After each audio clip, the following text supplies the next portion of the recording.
Hello दोस्तों, नमस्कार। एक बार फिर से मैं आपके बीच लेकर आया हूँ एक पीएफ से रिलेटेड नया अपडेट लेकर। एक अच्छी खबर है, गुड न्यूज़ है उन सभी एम्प्लॉयज़ के लिए जो जिनका पीएफ डिडक्ट होता है। ईपीएफओ मतलब एम्प्लॉय प्रोविडेंट फंड एक अच्छा डिसीजन लेकर आया है।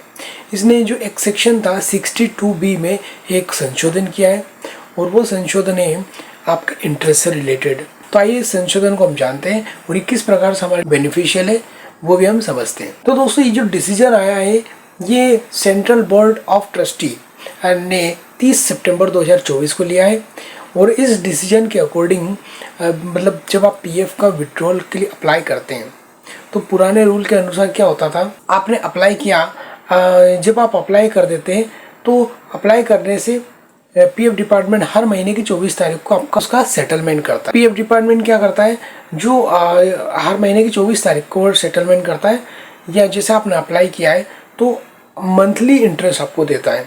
ठीक है, मतलब जैसे आपने अगर 1 मार्च 2024 को पीएफ क्लेम के लिए अप्लाई किया है और पीएफ डिपार्टमेंट हर महीने की 24 तारीख को क्लेम का सेटलमेंट करता है, तो मतलब यहाँ पर 24 अप्रैल को वो क्लेम का सेटलमेंट करेगा।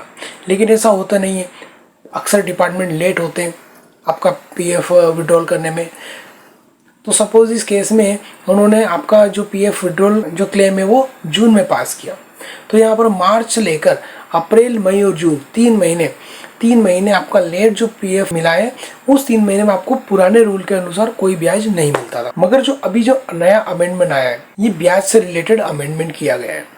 मतलब इस अमेंडमेंट के अनुसार पीएफ डिपार्टमेंट जो 1 से 24 के बीच आपका क्लेम सेटलमेंट करता था, अगर वो 24 तक क्लेम सेटलमेंट नहीं कर सका तो आने वाले जो 5 दिन होते थे उसी मंथ के, उसमें भी कोई क्लेम सेटलमेंट नहीं होता था। फिर वो अगले मंथ की 1 तारीख से 24 के बीच क्लेम का सेटलमेंट करता था। अब जो है पीएफ डिपार्टमेंट आपको जिस दिन तक आपका क्लेम का सेटलमेंट करेगा उस दिन तक का आपको ब्याज देगा।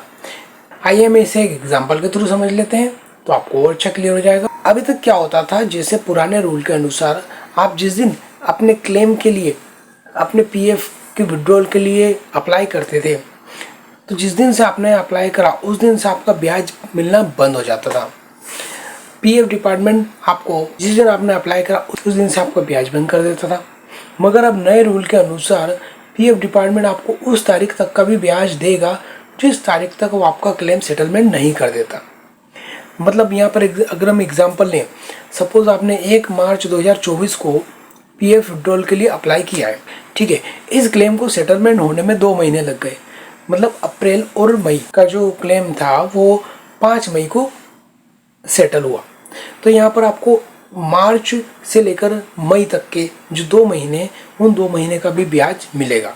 ये नए रूल के अनुसार होगा, जबकि पुराने रूल के अनुसार आपको 2 महीने का ब्याज नहीं मिलता था।